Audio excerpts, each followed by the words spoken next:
새벽에도 성령 충만하십시오. 은혜 충만하십시오. 성령 충만함이라는 제목으로 하나님 말씀 함께 나누겠습니다. 이스라엘 백성들이 광야 생활을 할 때에 하늘에서 만나가 내렸습니다. 또 하늘에서 메추라기도 내렸습니다. 이스라엘 백성들을 인도했던 구름도 하늘에 있었습니다.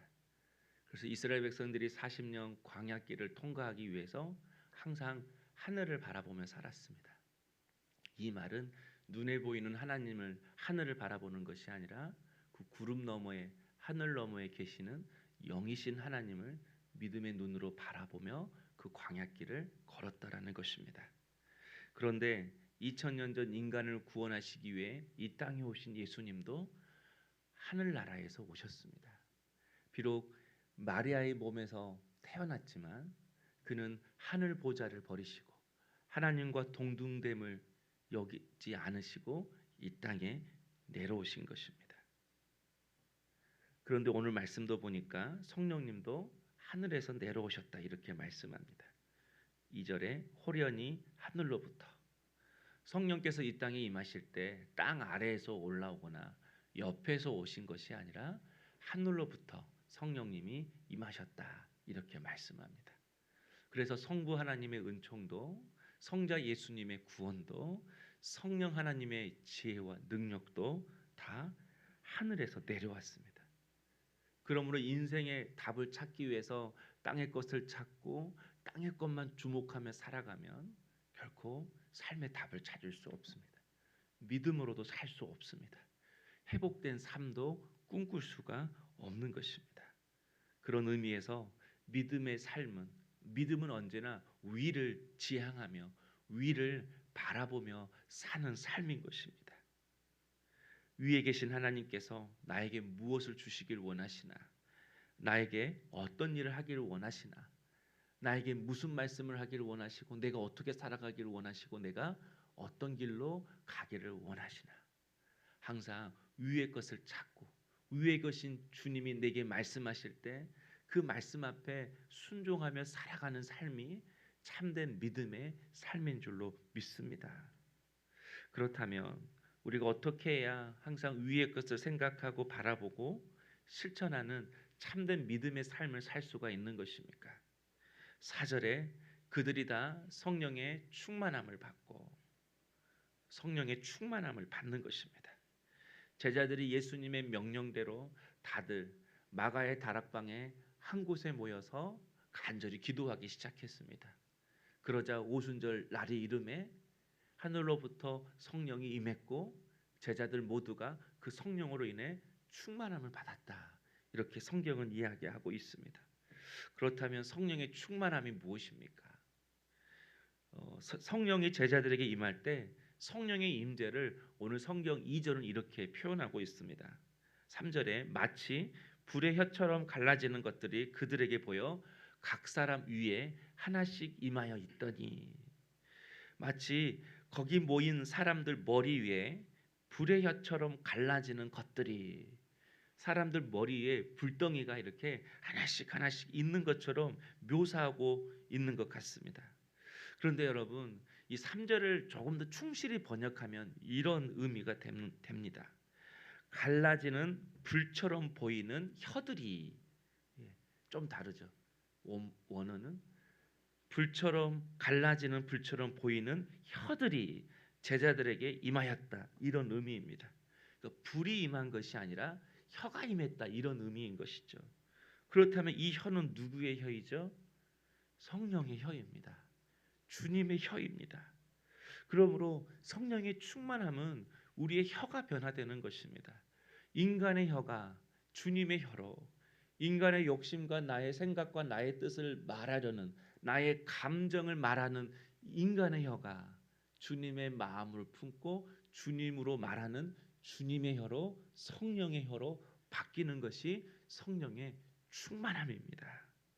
그래서 4절을 보면 다락방에 있는 제자들이 이제 광장으로 뛰쳐나가서 다른 언어로 말하기 시작했다, 이렇게 말씀합니다.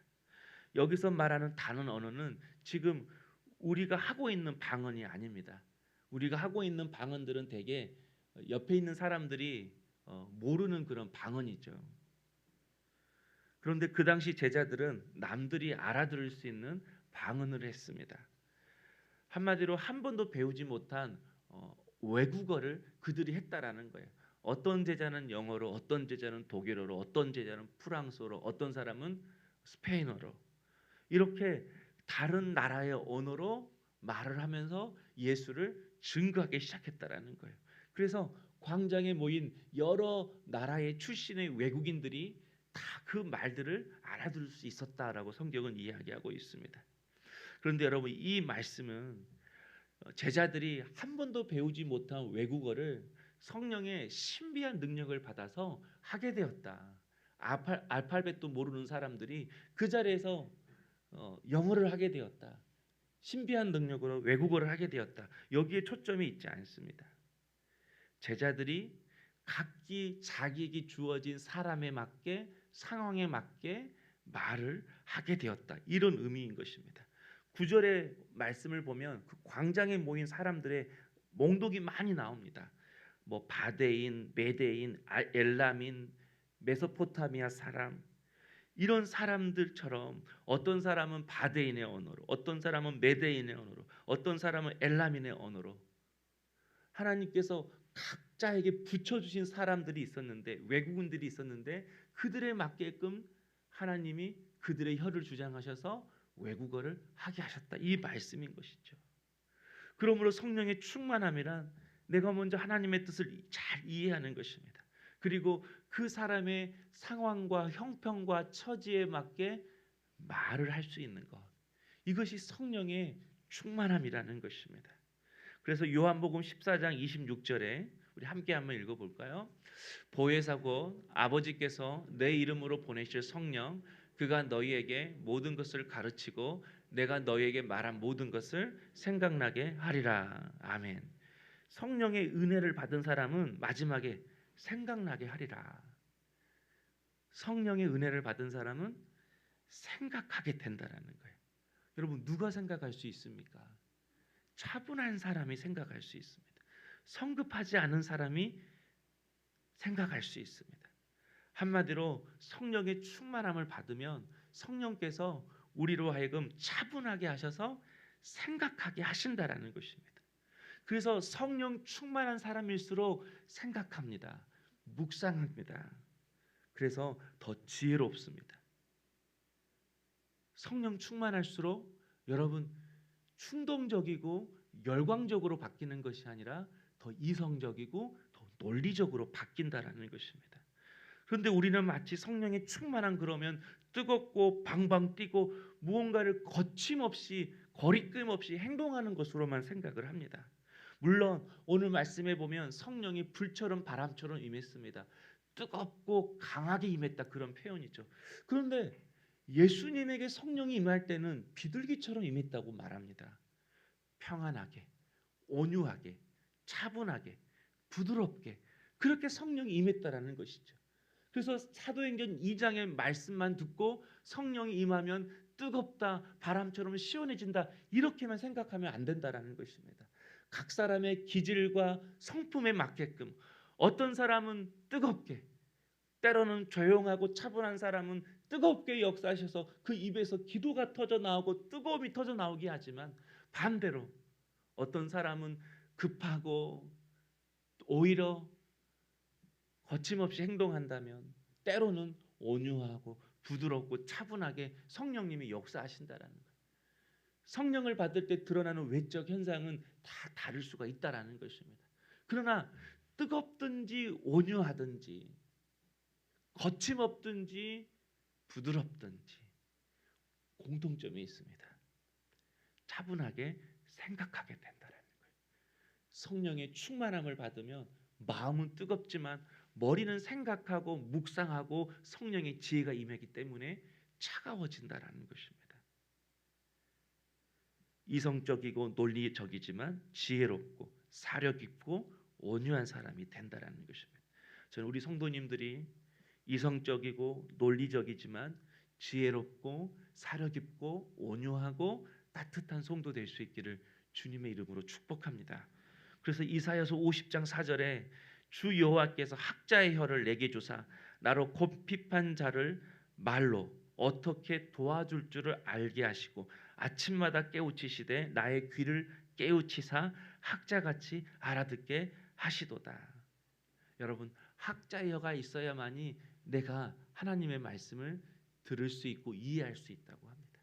그리고 학자의 혀가 있을 때만이 내가 어떻게 도와줄 줄을 알게 되고 깨닫게 된다라는 거예요. 한마디로 우리에게 학자의 혀, 성령의 혀가 있어야 한다라는 것입니다. 그러므로 사랑하는 성도 여러분, 한 주간 또 우리가 회복을 위해 기도할 텐데, 회복을 위해 기도하자는 말은 매사 뜨겁게 열정적으로 그렇게만 기도한다는 것이 아니라 때로는 생각하는 것입니다.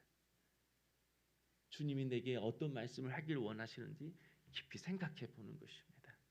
내 삶 속에서 내가 어떻게 도와줄 줄 내가 차분하게 주님의 지혜를 구하며 생각하고 묵상해 본다라는 것입니다. 학자의 혀를 달라고 한 주간 동안 기도하면서 생각하고 묵상함으로 더 이성적이 되고 더 논리적이 되고 더 지혜로워지고 더 사려 깊어지고, 그런데 온유하고 부드럽지만 강한 우리 성도님 될 수 있기를 주의 이름으로 축복합니다. 또한 우리 두 분의 집사님에게도 성령의 지혜가 임하여져서 우리 성도들을 어떻게 도와줄지, 교회를 어떻게 섬길지 성령의 혀로 주님의 마음으로 주신 귀한 직분을 잘 감당할 수 있는 믿음의 종들이 될 수 있기를 주님의 이름으로 축복합니다. 우리 함께